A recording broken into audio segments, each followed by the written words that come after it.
Kita terbiasa memilih kota-kota cantik untuk dijadikan destinasi liburan. Selain bagus untuk diupload di media sosial, destinasi yang indah juga akan membuat kita bahagia dan refresh dari kepenatan sehari-hari.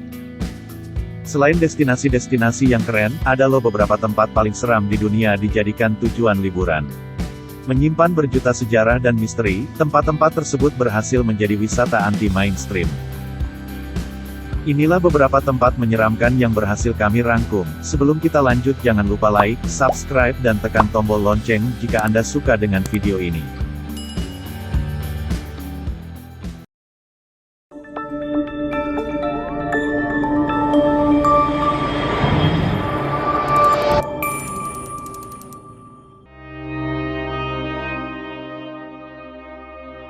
Pintu Neraka, Provinsi Ahal, Turkmenistan. Pernah melihat lelehan lava secara langsung? Biasanya, penduduk Gunung Merapi telah diungsikan sebelum menyemburkan lava, sehingga kita jarang menjumpai semburan lava secara langsung, kecuali dari televisi. Lain halnya dengan Pintu Neraka, Provinsi Ahal, Turkmenistan, ini. Kamu bisa mengamati kawah api yang menyerupai lava sedalam 70 meter secara lebih dekat. Bau belerangnya sangat menyengat. Kawah api ini terbentuk dari ladang gas yang sengaja dibakar sekelompok ilmuwan pada 1971. Sejak saat itu, apinya tak pernah padam. Kawah gurun yang terletak sekitar 260 km sebelah utara ibu kota, Ashgabat itu telah menyala selama beberapa dekade dan menjadi pemandangan populer bagi wisatawan yang datang ke Turkmenistan. Kawah yang dihasilkan memiliki diameter sekitar 70 meter dengan kedalaman 20 meter. Untuk mencegah asap berbahaya menyebar, ahli geologi kemudian menyalakan api, berharap gas akan habis dalam beberapa minggu. Namun usaha tersebut gagal dan sejak saat itu api di gerbang neraka masih terus menyala hingga saat ini.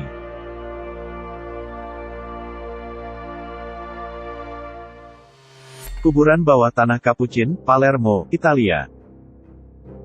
Kalau kamu tertarik dengan wajah-wajah mumi, kamu juga bisa mengunjungi kuburan bawah tanah Capucin di Palermo, Italia, ini.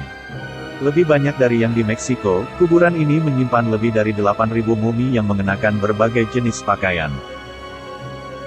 Upacara pemakaman dengan menguburkan jenazah seseorang yang meninggal dunia menjadi hal umum, dan dilakukan masyarakat di seluruh penjuru dunia. Mayat-mayat yang ada di sana dipajang dalam posisi sedang berdiri ataupun duduk, mengenakan pakaian lengkap. Pemandangan seperti itu menggambarkan seolah-olah mereka tengah menyapa para wisatawan yang datang ke tempat tersebut.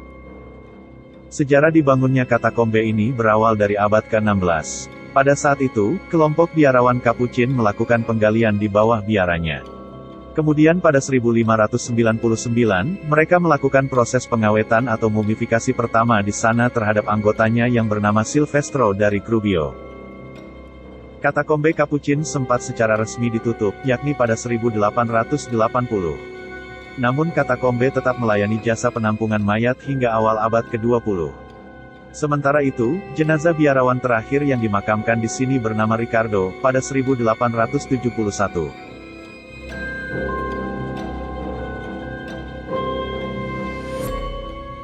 Pulau Boneka, Xochimilco, Meksiko. Kalau kamu suka boneka, mungkin ini salah satu tempat yang harus kamu kunjungi. Berbeda dengan boneka yang biasa kita lihat dan peluk setiap hari, boneka-boneka di Meksiko ini terkesan lebih menyeramkan.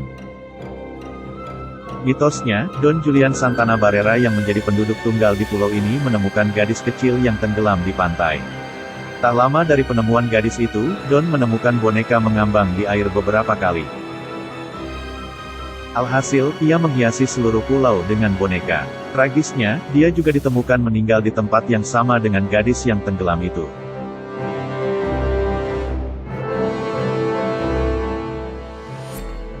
Rumah Misteri Winchester, California, Amerika Serikat. Konon, rumah misterius ini ditinggali janda kaya Sarah Winchester. Ia menjadi pewaris tunggal suaminya. Kekayaan senjata suaminya pun menjadi miliknya. Sejak saat itu, ia dihantui roh orang-orang yang kehilangan nyawa akibat senjata suaminya. Tak betah diteror terus-menerus, ia akhirnya membangun rumah raksasa di San Jose. Rumah ini memiliki 160 kamar dan 2 ruang bawah tanah. Hingga akhirnya, ia meninggal di rumah raksasa itu pada 1923. Kalau mau ke sini, pastikan kamu hafal jalan keluar dan masuknya ya, supaya tidak tersesat. Museum Penyiksaan Amsterdam di Belanda. Menurut Wikipedia, Museum Penyiksaan Amsterdam adalah museum kecil yang terletak di jantung kota Amsterdam, dekat pasar bunga yang menghadap ke Kanal Singel. Termasuk dalam daftar museum paling tidak biasa di dunia. Ini adalah museum yang populer bagi wisatawan. Museum Penyiksaan adalah salah satu dari 50 museum di Amsterdam. Koridor gelap menyambut di balik pintu, diikuti ruang-ruang kecil temaram yang memajang alat-alat penyiksaan dan gambaran eksekusi mati menyeramkan pada masa lalu. Semburat cahaya berwarna-warni, merah, kuning, biru menyorot ke sejumlah instrumen eksekusi. Ada ambin penuh jarum maupun kursi Inquisition Chair dengan besi-besi yang mencuat tajam. Juga ada Skullcracker, The Saw, Garrote, Thumbscrew, Judas Cradle, dan The Rack, alat-alat penyiksaan yang terlalu sadis untuk diungkapkan bagaimana cara kerjanya. Tak banyak yang tahu, penggunaan guillotine dalam eksekusi mati di Prancis secara resmi baru dihapus pada 1981. Sejarah mencatat, pria asal Tunisia, Hamida Jandoubi menjadi orang terakhir yang dihukum mati dengan pisau raksasa itu. Ia dieksekusi pada tanggal 10 September tahun 1977. Torture Museum, yang terletak di seberang Flower Market, di dekat Kalverstraat, buka dari pukul 10 hingga pukul 23 waktu Amsterdam. Karena tempatnya yang kecil dan jumlah objek yang dipamerkan terbatas, durasi kunjungan ke Torture Museum berlangsung relatif singkat, hanya dalam hitungan menit. Kecuali, jika pengunjung berniat memerhatikan secara rinci satu demi satu alat penyiksaan yang dipajang. Itulah beberapa tempat wisata menyeramkan di dunia yang berhasil kami rangkum. Menurut kalian, di mana tempat yang paling menyeramkan? Tulis di kolom komentar ya. Terima kasih sudah menonton video ini, sampai jumpa di video selanjutnya.